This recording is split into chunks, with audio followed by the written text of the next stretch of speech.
A basic water recovery on an water damaged iPhone 11. To start with, we will loosen the bottom screws.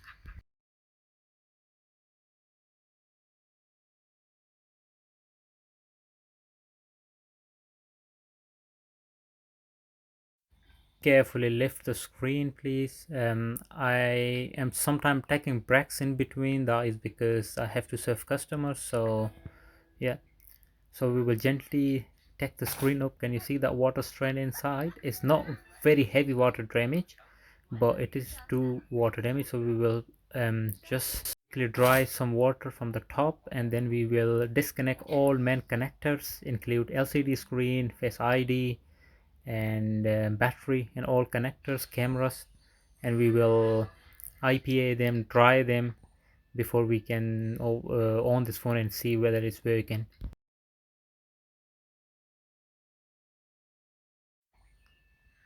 So I can see a little bit water stain inside the connectors, but what I will do, I will first disconnect it completely. I will disconnect the battery. It can create shortage in the presence of water. Okay, this water strain all around, as you can see.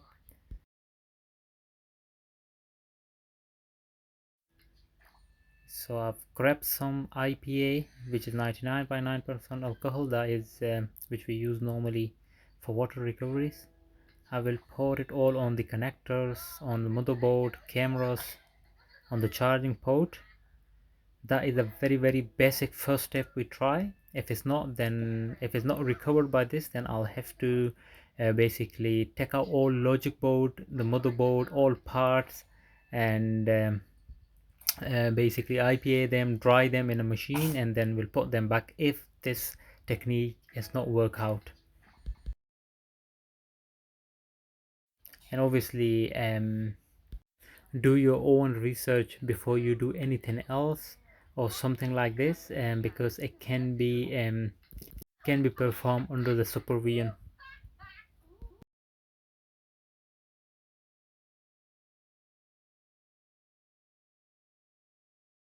So I am disconnecting all sorry, I'm just connecting now all connectors back, especially charging port and stuff. And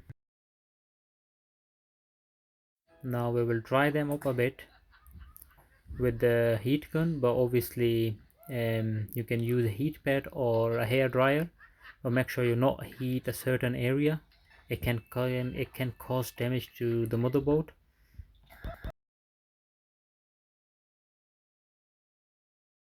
Now I've taken new LCD screen. Obviously that one is damaged, so I will connect the connectors for the to the LCD ones. I will test it first before I can go and put on the other parts on it or install this LCD. Rest of the procedure.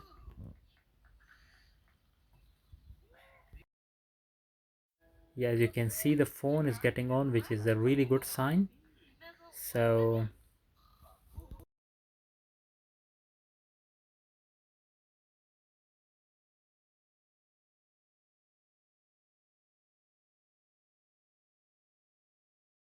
yeah, it is finally on now. So I will just test a few buttons to see whether it's working fine. Yeah, the password, yeah, it's working fine. We'll go ahead to check camera. The camera is failed. No, it's working. Sorry, it's working fine. So obviously do all checkup before you install new LCD screen, like all cameras, speaker, earpiece, and most of all remember the Wi-Fi and Bluetooth connection, and your mics, which is very important. You have to test all these before you go and install any part to it, or otherwise you might need to do water recovery again. I'm going to disconnect the Face ID and the earpiece module, which needs to be attached to the new LCD screen.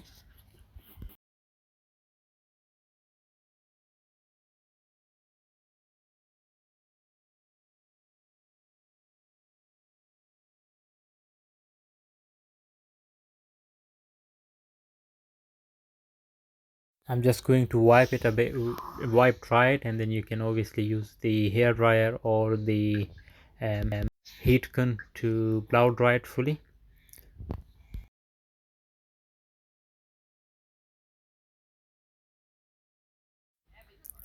We will install it now to the new screen.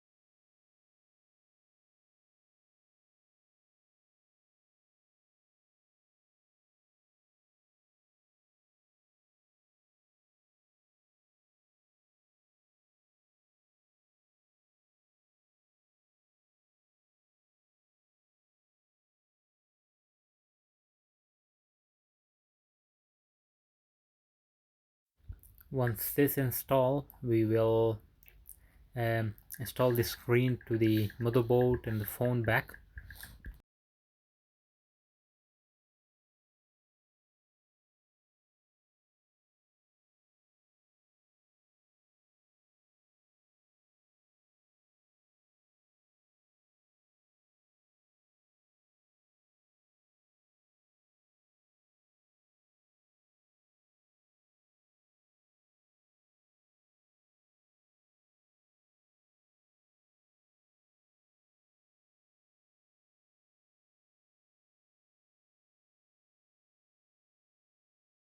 Make sure all connectors are secured, and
luckily the phone is ready, and the customer has basically got away with a very minor damage on the phone, especially in case of liquid or water damage.